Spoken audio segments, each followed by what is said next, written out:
వైసీపీకి తనకు సంబంధం లేదని రాజకీయాల నుండి తప్పుకుంటున్నానని ప్రకటించిన పోసాని ఆ మాట తప్పేశారు. ఇప్పుడు పోసాని కుటుంబ సభ్యులను జగన్ పరామర్శించారు.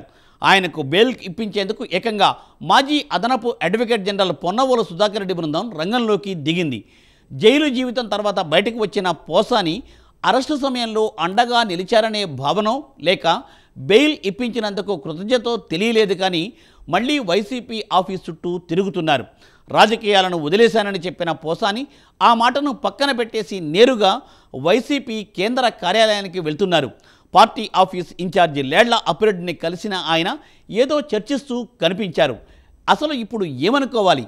పోసాని రాజకీయాలను వదిలేశారు అనుకోవాలా, లేక సెకండ్ ఇన్నింగ్స్ స్టార్ట్ చేశారనుకోవాలా?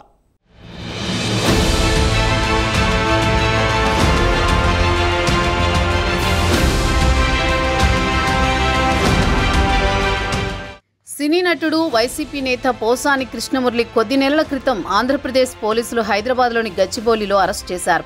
మాటల రచయితగా సినీ పరిశ్రమలోకి ప్రవేశించిన పోసాని అనంతరం నటుడిగాను గుర్తింపు తెచ్చుకున్నారు.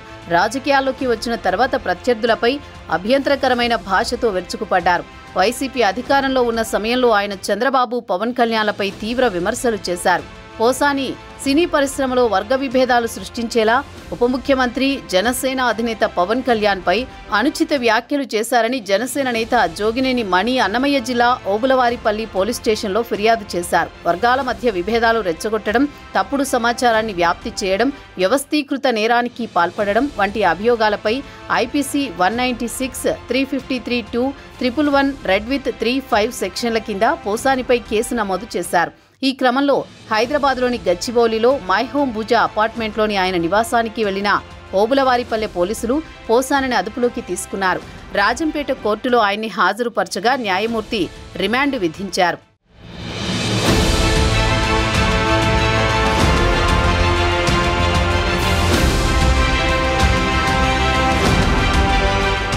వైసీపీకి అనుకూలంగా, కూటమి నేతలకు వ్యతిరేకంగా మొదటి నుండి పోసాని ప్రెస్ మీట్లు నిర్వహించేవారు. పవన్ కళ్యాణ్, లోకేష్ ను టార్గెట్ చేస్తూ బూతులు మాట్లాడుతూ పోసాని రెచ్చిపోయేవారు. లోకేష్, పవన్ కళ్యాణ్ వ్యక్తిగత జీవితాలపైన పోసాని మాట్లాడేవారు. ఫలితంగా 2019లో అధికారంలోకి వచ్చిన వైసీపీ ప్రభుత్వం పోసాని కృష్ణమురళిని Andhra Pradesh state film, television and theatre development corporation limited chairman గా నియమించింది.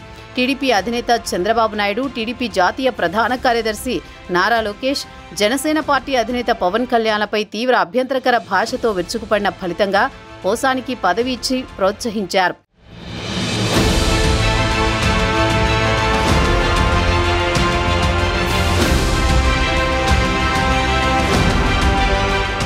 అనంతరం కూటమి ప్రభుత్వం అధికారంలోకి రావడంతో పోసాని రాజకీయాలకు గుడ్ బై చెప్పారు. ఇక తాను బతికున్నన్ని రోజులు జన్మలో రాజకీయాల గురించి మాట్లాడనని స్పష్టం చేశారు. మీడియా సమావేశం నిర్వహించి పోసాని ఈ ప్రకటన చేశారు. తాను ఎన్నో ఏళ్ల నుంచి రాజకీయాల గురించి మాట్లాడుతున్నానని, అయితే మంచి చేసిన వారిని ప్రశంసించానని, తప్పులు చేసిన వారిని విమర్శించినట్టు చెప్పారు. ప్రస్తుత ఆంధ్రప్రదేశ్ ముఖ్యమంత్రి నారా చంద్రబాబు నాయుడిని తాను చాలాసార్లు పొగిడానని గుర్తు చేశారు. తాను రాజకీయ పార్టీల తీరు, విధానాల గురించే విమర్శలు చేస్తుంటాను తప్ప మంచి నాయకులను ఎప్పుడూ తిట్టలేదని తెలిపారు. అయితే అప్పటికే చంద్రబాబు, పవన్, లోకేష్లను అసభ్యకరంగా దూషించారన్న అభియోగాలపై ఇప్పటికే ఏపీ సిఐడి అధికారులు కేసు నమోదు చేశారు. సిఐడితో పాటు ఆంధ్రప్రదేశ్లోని పలు పోలీస్ స్టేషన్లలోనూ పోసానిపై కేసులు నమోదయ్యాయి. తిరుమల తిరుపతి దేవస్థానం చైర్మన్ బిఆర్ నాయుడిని ఏకవచనంతో సంబోధించడంతో పాటు కొండపై దోపిడీ చేయడానికి వచ్చారంటూ పోసాని చేసిన వ్యాఖ్యలపై బాపట్ల, అనంతపురం, పల్నాడు జిల్లా నర్సరావుపేట, చిత్తూరు జిల్లా యాదమరి, తిరుపతి జిల్లా పుత్తూరులోనూ పోసానిపై పోలీసులకు ఫిర్యాదులు చేశారు. ఈ సమాచారంతోనే పోసాని మీడియా సమావేశం ఏర్పాటు చేసి రాజకీయాల నుంచి తప్పుకుంటున్నట్టు ప్రకటించారు.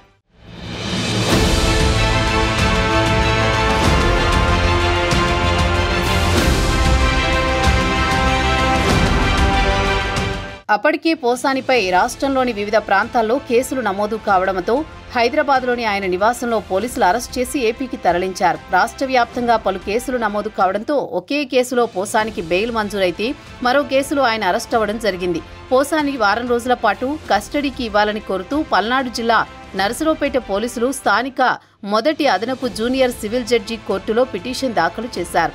ఇక అన్నమయ్య జిల్లా రాజంపేట సబ్ జైలు నుంచి పీటీ వారెంట్పై పోసానని తీసుకువచ్చిన నరసరావుపేట పోలీసులు స్థానిక కోర్టులో హాజరుపరిచారు. దీంతో న్యాయస్థానం పోసానికి రిమాండ్ విధించి అనంతరం విజయవాడ భవానీపురం పోలీసులు పోసానని పీటీ వారెంట్పై తీసుకువెళ్లారు. కర్నూలు జిల్లా ఆదోనిలో నమోదైన కేసులోనూ పోసానికి బెయిల్ లభించింది. 2024 నవంబర్ 14న ఉమ్మడి కర్నూలు జిల్లా ఆదోని 3 టౌన్ పిఎస్లో పోసానిపై జనసేన నేత రేణువర్మ ఫిర్యాదుతో ఆయనపై బిఎన్ఎస్ 353(1), 353(2), 353(c) సెక్షన్ల కింద పోలీసులు కేసు నమోదు చేశారు. ఇలా పలు కేసుల్లో భాగంగా జిల్లాలు తిరుగుతూ జైళ్లకు వెళుతూ ఎట్టకేలకు పోసాని విడుదలయ్యారు.